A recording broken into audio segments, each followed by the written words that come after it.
Hello Capricorn, Sun, Moon, Rising, and Venus signs. Kumusta po kayo? Sana po nasa mabuti kayong kalagayan. Welcome back po sa Star Tarot. And kung bago po kayo rito, welcome na welcome din po kayo. And thank you po sa inyong pagbisita. I truly appreciate it. Tignan po natin ang mga mensahe ninyo sa araw na to. Today is September 23. Ayan. So, Capricorn, man holding a heart. Ayan. So, yun ang pauna ninyong mensahe. This person could be someone na maaring nanliligaw sa inyo. Maari din na this is someone na kaibigan ninyo or dati na ninyong kakilala, kaopisina. Maaring ganun din, ano, na very supportive of you all the time, no? Lagi siyang nandyan, nakasuporta sa inyo. Pag kailangan nyo ng tulong, nandyan siya. Pero ngayon, maaring maglalakas loob na din ito, Capricorn, na magpahayag ng kanyang nararamdaman towards you romantically, no? Kasi maaring matagal na tong may gusto sa inyo, hindi lang makapagsalita, no? Hindi lang makapagsabi sa inyo. So maybe now is the time na mag-open up na siya sa iyo ng kanyang totoong nararamdaman towards you. We also have number 46, the thinking man. Ayan. So, maybe ang iba sa inyo is doing some kind of research. Maaring nag-aaral, maaring went back to school, no? Maaring ganon, and you are expanding your knowledge. Maari din na yun ang plan ninyo, na gusto ninyong bumalik sa school. Maaring gusto ninyong mag-enroll online for additional course or kung ano pa man, no? Mga crash courses siguro. Basta gusto ninyong mag-aral, no? Meron kayong gustong aralin, meron kayong gustong malaman. You're very curious about something, Capricorn, around this time, no? Meron kayong siguro gusto ninyong mag-aral because you are alam mo yun, yung gusto ninyong mag-ready for a career shift, no? Kaya kailangan ninyo na maging equipped kayo before you step into that new endeavor sa buhay ninyo. Parang gusto ninyong mag-take ng crash course or, you know, a totally different field ang gusto ninyong aralin dito, Capricorn. Yun ang napipick up ko dito, no? And maaring ang iba sa inyo is already looking for mentors ngayon. Maybe you're looking for someone na makakatulong sa inyo, na matupad ninyo yung ano ninyo yan, yung plan ninyo na yan, na matuto kayo about something, no? Yung mga ganon ang ganap for some of you. So, we have number 38 as well, 4th chakra. Ayan, this is about healing, no? Maaring, kasi si Saint Archangel Raphael ay nandito. So, maybe ang iba sa inyo dito, Capricorn, meron kayong pinanggagalingang sitwasyon, let's say for example, relationship, no? Love and romantic relationship. Maaring nasaktan kayo, may hiwalayan nangyari, yung mga ganon in the past. So, maaring nanggagaling kayo sa ganong sitwasyon. And, ngayon, ano na kayo, healed na kayo, nakapag-move on na kayo, nakapag-heal na kayo ng puso ninyo. And maybe ngayon, you know, nararamdaman ninyo na you are now ready to love again. Maaring nararamdaman ninyo na handa na muli kayong mahalin din ang sarili ninyo, no? Self-love din, maaring yun din ang realization ng iba sa inyo ngayon na kasi maaring before, ang inuuna ninyo ay yung love ninyo for other people, no? For your person. Pero yung naiiwan yung sarili ninyo. Pero dito sa pinagdaanan ninyo sa usaping pag-ibig, usaping puso, parang na-realize ninyo ngayon na kailangan pala nung self-love muna ang focus ninyo. Mahalin ninyo din muna ang sarili ninyo before you can love another. 'Di ba? So, maaring ganun din ang realization ninyo dito ngayon, Capricorn, no? But definitely, you're healed, no? Ano na kayo, buo na kayong muli. Pakiramdam ninyo, buo na kayong muli at handa na kayong muling magmahal or magtanggap ng pagmamahal ng iba, no? So, ganon ang ganap dito for some of you. Maaari din na this is physical healing, no? Physical healing sa puso. Maaari nga iba sa inyo, dito merong sakit talaga sa puso, merong hypertension siguro, maaring ganon. And maaring dumaan kayo sa episode na medyo challenging, no? At ngayon, maaring naka-recover na kayo, no? Or maybe you are on the recovery stage na ngayon, nagpapagaling na kayo, bumabalik ng muli ang lakas ninyo, yung mga ganon. So, that's good. So, tignan natin kung ano pa ang ganap for Capricorn. We have Queen. Ayan, this is about kaperahan, ano? Maaring ang iba sa inyo dito is thinking about investing your money. Capricorn, maaring may mga plans kayo ngayon sa pag-i-invest. Maaari din na nagpaplano kayo on how you're going to pursue the things na gusto ninyong gawin sa ngayon pagdating sa kaperahan, no? Maaring may mga plans kayo to put up business, maaring nagdi-discarte kayo ngayon on how you're going to make that happen, yung mga ganon, no? At sisipagan ninyo ngayon yung pagdi-discarte, no? Pagdating sa inyong money, career, and finances because you want to pursue the things that you really want ngayon sa buhay ninyo, no? Yung parang ganon. So, what else? We have letter C. Ayan, Capricorn. C for Capricorn. Or maaari din na ano yan, that is your initials, no? Or maaari din initials yan ng person ninyo, or maaring yan ang initials ng magiging mentor ninyo, or maybe that is initial nito ni man holding a heart. Maaari din ganon, or with the person that you are dealing with, no? Maaari ganon din ang ganap, Capricorn. We also have key. Ayan, napakaganda with the investment thing, pursuing the things that you want, coupled with this energy ng key. Ay nako, napakaganda nito. Napakaganda, Capricorn. Si key naman, that is about knowledge. So, we have the thinking man, we have the key that represents knowledge. So, definitely, Capricorn, ano talaga kayo ngayon? Gusto nyo talagang matuto, gusto ninyong mag-expand ng inyong knowledge, gusto ninyong mag-aral, no? Or maybe nag-aaral na talaga ang iba sa inyo dito. Also, yung parang nasa kamay din ninyo ngayon, no? Ang pagbubukas ng mga bagong pinto for new opportunities and possibilities. Kasi maaaring may mga ganong sitwasyon before, pero parang siguro closed off kayo para sa mga bagong opportunity and possibility because maaaring nakafocus kayo sa mga bagay na dati na ninyong ginagawa, no?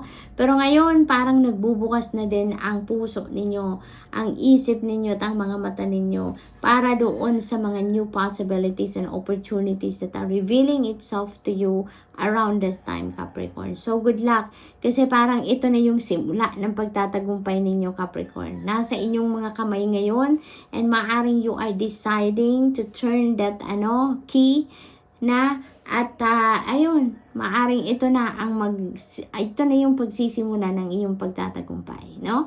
So good luck and that's all I have for you for today. I hope nakatulong ang mga mensaheng ito in some way. Thank you for watching. Love and light. Namaste. Hello, Virgo, Sun, Moon, Rising, and Venus signs. Kumusta po kayo? Sana po nasa mabuti kayong kalagayan. Welcome back po sa Star Tarot. And kung bago po kayo dito, welcome din po kayo. And thank you po sa inyong pagbisita. I truly appreciate it. Tignan po natin ang mga mensahe para sa inyo sa araw na to. That is September 23. Wow, Angel of Love, Virgo. Parang ngayon, punong-puno ng pag-ibig si Virgo ngayon. You are focusing on love sa ngayon. Maaring nababalo talaga kayo ngayon ng pag-ibig din, no? Virgo, maaring ang iba sa inyo dito is realizing that you need self-love, no? That you need self-love. Kasi maaring in the past, no, mga nakaraang panahon, parang lagi ninyong inuuna ang iba.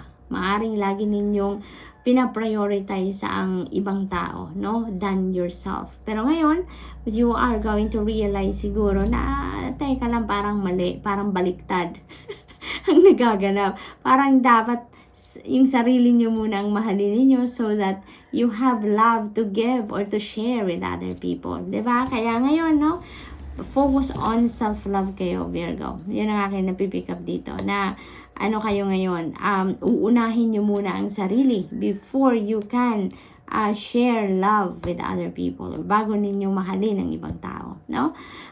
For others of you, Virgo, maaring you are opening up your heart ngayon with to other people, no? Maaring for the longest time siguro closed off kayo, focused kayo sa kung ano ang inyong pinagkakaabalahan, trabaho siguro, pamilya, ganon.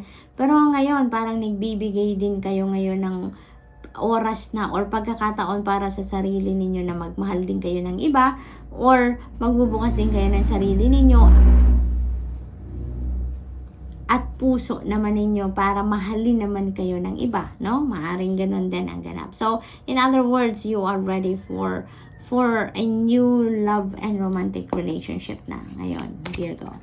So, we also have Healer of Ages. Ayan, Virgo, you are healed. Pakiramdam ko nang gagaling ang iba sa inyo dito sa isang relationship pagdating sa pag-ibig na medyo siguro nagkahiwalay kayo, maaring may separation dito nangyari, hindi nag-progress, hindi nag-prosper yung relasyon mo with another person, no? But ngayon, no, through the years, nag-heal na kayo, no? Nakabangon na kayo ngayon, nakapag-move on na kayo. Kaya siguro ngayon, handa na kayong muli. Feeling ninyo buo na kayong muli. Masaya na kayong muli. Ang puso ninyo masaya na. Nakapag-heal na, naghilom na at lahat. Kaya naman, nagbubukas na kayong muli ngayon ng inyong puso para sa pag-ibig, no? Maaari din na this is a calling for you, Virgo, na you are a healer, you know, you are aware that you are a healer, you have a healing powers ngayon, and maybe, you know, parang pinapakita sa inyo ngayon na use your hands and your energy, Virgo, in healing, no? Parang ganun ang sitwasyon dito ng iba, no? Alam niyo yan, if this message resonates with you, alam niyo, no, na you are a healer, you have a healing powers, you have a gift of healing. So maaring this is an invitation for you or this is a wake-up call for you, Virgo, kung ganyan ang inyong sitwasyon, na now is the time na to step into your purpose, to heal the world, to heal the people around you in any way, kung ano man ang gift ninyo, kung ano man ang paraan ng inyong panggagamot, no? Or sa pagtulong sa ibang tao, no? So that's what I'm picking up for that. We have number 46. Yan, maaaring ang iba sa inyo nag-aaral, no? Maaaring ang iba sa inyo, you know that you have a healing power, you have a gift of healing, and maybe nag-aaral kayo para malaman ninyo on how you're going to use your powers, no? Maaring ganun ang ganap. So, maaring nagte-take pa kayo ng additional studies, no, para malaman ninyo or makapamili kayo kung anong klaseng panggagamot ang gagamitin ninyo or gagawin ninyo. Kasi maaring ang iba sa inyo dito is going to use your energy, no? Kasi maaring you are an energy healer. Maaring gusto ninyong maging crystal healer kayo, maaring gusto ninyong maging Reiki healer kayo. So, maaring yon ang nire-research ninyo ngayon, pinag-aaralan ninyo, tinitest siguro ninyo kung saan kayo malakas, ang powers. Maaring ganun ang ganap ng iba sa inyo dito. So, good luck, Virgo. Okay? Good luck. We have peace. Yan. So, finally, makakaramdam na kayo ng peace, ng tranquility. Mababalot na din ang sarili ninyo ng serenity dito, Virgo. So, that is really beautiful kasi parang nasusolusyonan na kung ano man ang mga nagpapagulo sa isip ninyo, no? Lately, at ngayon, nahanapan ninyo yan ng solusyon on how you're going to manage that situation, no? Kaya, magkakaroon na kayo ng peace of mind sa ngayon, ano, Virgo? We have a starfish, ayan, so that is about enlightenment, that is about guidance, insights, yung mga ganon, inspiration, intuition, Virgo. You're guided, no? Virgo, you're divinely guided. So definitely, parang ginigising na talaga kayo ng spirit ngayon about your healing powers, no? Nasa tapat pa niya sa starfish. Kaya definitely, Virgo, parang may nudge na sa inyo talaga ngayon na Virgo, it's about time na step into your power, no? Step into your healing power na i-embrace mo na yan, gamitin mo na yan so that you can help other people na around you, no? So definitely, may mga intuitive messages kang nare-receive, maaring may mga gabay, signs, symbols, and synchronicities ka nang nare-receive dito, guiding you no, guiding you sa journey ninyo sa ngayon, Virgo. What are the things that you need to do? Ano na ang dapat ninyong ginagawa sa ngayon? Ano ang dapat ninyong gawin in the near future? Yung mga ganon, no? So, what else? We have, wow, Eiffel Tower. Ayan. So, magta-travel ang iba sa inyo dito, Virgo, no? May travel plans na gagawin ang iba sa inyo. Maybe that is travel papuntang European countries. Maaring pa Paris talaga kayo, pa France, maaring ganon. Or maybe that is your dream. No, maaring pangarap ninyo yan na makarating kayo sa Paris, France at ma-witness ninyo ang ganda ng Eiffel Tower. Maaring ganon. It could also be that ang iba sa inyo is going to travel talaga, not necessarily na papuntang Europe, not necessarily na papuntang Paris, you know, but there are travel plans for some of you going on dito, Virgo, no? Maaari din na ang iba sa inyo is really going to travel to European countries then para magtrabaho. Maaaring nakakuha kayo doon ng overseas job opportunity at maaaring you are bound to Paris or you are bound to European countries. No, Virgo? So, good luck. And that's all I have for you for today. I hope nakatulong ang mga mensaheng ito in some way. Thank you for watching. Love and light. Namaste. Hello Taurus, Sun, Moon, Rising, and Venus signs. Kamusta po kayo? Sana po'y nasa mabuti kayong kalagayan. Welcome back po sa Star Tarot. And kung bago po kayo dito, welcome po kayo. And thank you po sa inyong pagbisita. I truly appreciate it. Tignan po natin ngayon ang mga mensahe para sa inyo for September 23rd. Oh my God, Taurus, napakaganda nito. Door to value. Door to value. So talaga namang ano to, kaperahan, maaring cold cash ito, you know, that will be coming from different sources, no? We never know, you never know kung saan manggagaling mga perang ito, no? It could be galing sa trabaho, sa pagsisikap ninyo, maaring bonus yan, maaring komisyon, maaring yan ay financial reward for the outstanding job na ginawa ninyo sa trabaho. Maari din na panalo yan. You know, it could be from different sources, Taurus, but definitely parang uulan ng grasya sa inyo, no? Uulan ng kaperahan sa inyo. Talagang magbubukas kayo dito ng pinto, no? Na sa shower sa inyo dito ng kaperahan, ng abundance, ng prosperity sa buhay ninyo, Taurus. This is really beautiful, really beautiful. It could also be financial opportunities. Maaring merong bagong trabaho, additional na trabaho, mas lucrative na trabaho, no? Maaring ganon, a new career opportunity or business opportunity na maghahatid talaga sa inyo ng bonggang-bonggang kaperahan, bonggang-bonggang prosperity and abundance, no? Taurus, good luck sa inyo. Good luck sa inyo. We have number 36. We have second chakra, Archangel Ariel. You know what? This is about intimacy. This is about creativity din ninyo, Taurus. So, maaring yun ang mga bagay ngayon na kailangan ninyong pagtuunan din ng pansin, no? Yung inyong intimacy with your person, no? Kung meron na kayong karelasyon, kung meron kayong asawa, ganon. So, maybe you are lacking in that area, no? So, give more attention to that as well. And, maari din ang mga parating na opportunity na to may be related sa iyong creativity, no? Sa inyong creative prowess. Maaring yan ang mga opportunity na magbibigay daan, no? Para ma-express din ninyo dito ang inyong sarili, ang inyong passion, ang kung ano ang talagang gustong-gusto ninyong gagawin. Maaring ito yung mga opportunity na magbubukas ng pinto para din dyan sa inyong creative ideas, sa inyong creative juices, no, sa sarili ninyo na maano ninyo ngayon, ma-share ninyo sa mundo, no? Ma-share ninyo sa maraming tao. So maaring yun din ang isa pa na bagay na maha-highlight sa ngayon yung inyong creativity, no?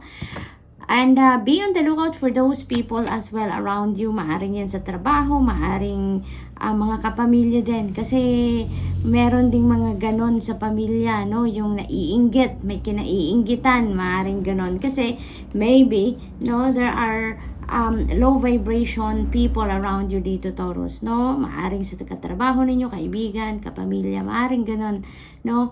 And medyo medyo hindi niya nagugustuhan ang mga tagumpay na nakukuha mo ngayon. Hindi nila nagugustuhan ang biyaya, ang mga grace, ang mga blessings na nakukuha ninyo sa ngayon, no?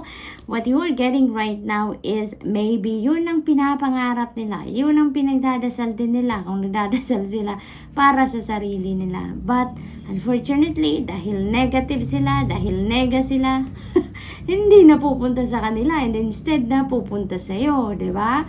Kasi maaaring ganun ang sitwasyon, no? May mga taong, alam mo 'yun, akala mo tunay mong kaibigan pero pagtalikod mo kung ano-ano ang sinasabi against you, maaaring sinisiraan ka, no? Mga kapamilya, may ganun ding mga kapamilya, no? Na sinisiraan ka din, no? Making fake news, no, nag-i-spread ng fake news sa mga kaibigan ninyo.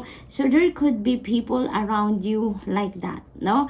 But Taurus, you have a lot of blessings, no? Ang daming biyayang dumadating sa inyo, ang daming magagandang sitwasyon na nagbubukas sa inyo around this time, Taurus. Kaya dead man na lang ito, no? Ito yung laban sa buhay na it's not worth your effort, it's not worth your time, no? Kaya as long as you are safe, as long as hindi nako-compromise ang inyong safety, integrity, ang dignity ninyo, dead man na lang kayo sa mga taong ganito. Hayaan mo sila, hindi yan ang makakatulong sa iyo para mas lalo kang magtagumpay. Kaya deadma na lang, okay? Practice the art of deadma sa mga taong ito and surround yourself with positive thinking people, surround yourself with inspiring people. Doon kayo sa mga ganong klaseng tao. Kasi mas magandang yun klaseng energies ang mas dumikit sa inyong energy field para mas lalo kayong magtagumpay, no? At itong mga to, just wait till they realize din na ang ginagawa nila ay hindi tama, hindi maganda, hindi rin yan makakabuti sa kanila, but that is their choice. No, that is their choice. Kaya deadma-hurst ka na lang. No, Taurus, we have the steering wheel of the ship. Ayan. So, this is really beautiful. This represents a path of life. So, dito maaaring merong kinoconsider ang iba sa inyo dito na a different path, no, na tatahakin ninyo sa buhay. Maaaring yun yung mga opportunities na to, no? Maaaring may mga bagong trabaho or bagong career, no, natatahakin ang iba sa inyo dito. So you are considering something different, no, from what you are doing right now, no? So you are taking a new direction sa buhay ninyo sa ngayon, Taurus. So good luck to that. What else? We have starfish. Ayan. So, dyan sa pagdedesisyon ninyo or sa napili ninyong path na tatahakin sa ngayon, you're divinely guided, no? Parang divinely orchestrated na mga nangyayari sa buhay ninyo sa ngayon so that, no, to bring you to that path, no? Lagi kayong ginagabayan din ng Divine Universe and the rest of your spirit team. So, it is extremely important then for you, Taurus, na lagi kayong mag-tune in sa iyong intuition nang sa gayon, lagi kayong nasa tamang direction. Lagi kayong gagabayan, bibigyan kayo ng signal ng inyong intuition where you need to go, where you need to be, at kung ano ang dapat ninyong gagawin, ano ang dapat ninyong pagpufokusan, yung mga ganon. So, intuition ang sasandalan ninyo, okay? As much as possible, don't listen, no, to yung mga sabi-sabi ng ibang tao sa inyo. Always listen to your intuition rather than listening to other people, okay? Pwede rin naman, makinig ka, sige, pakinggan mo, but your decision is still going to be based on your intuition, okay? Para makasiguro ka, papunta ka sa tagumpay, no? We have butterfly, Taurus. This is massive transformation kasi napakalaki niya. Napakalaki ng butterfly nito. So, malaking pagbabago ang mangyayari sa buhay ng iba sa inyo dito, Taurus. Maari talaga na you are taking a different direction ngayon sa buhay ninyo. Maaring pagdating yan sa karera, sa trabaho, maaring ganon. Kasi, maaring yung mga opportunities nakasama ng energy na to. You know, maaring yun ang kukunin ninyo ngayon talaga, and you are going to navigate a different path sa buhay ninyo ngayon, Taurus, that is going to bring you success, it's going to bring you prosperity and abundance. So good luck, and that's all I have for you for today. I hope nakatulong ang mga mensahe ito in some way. Thank you for watching. Love and light. Namaste.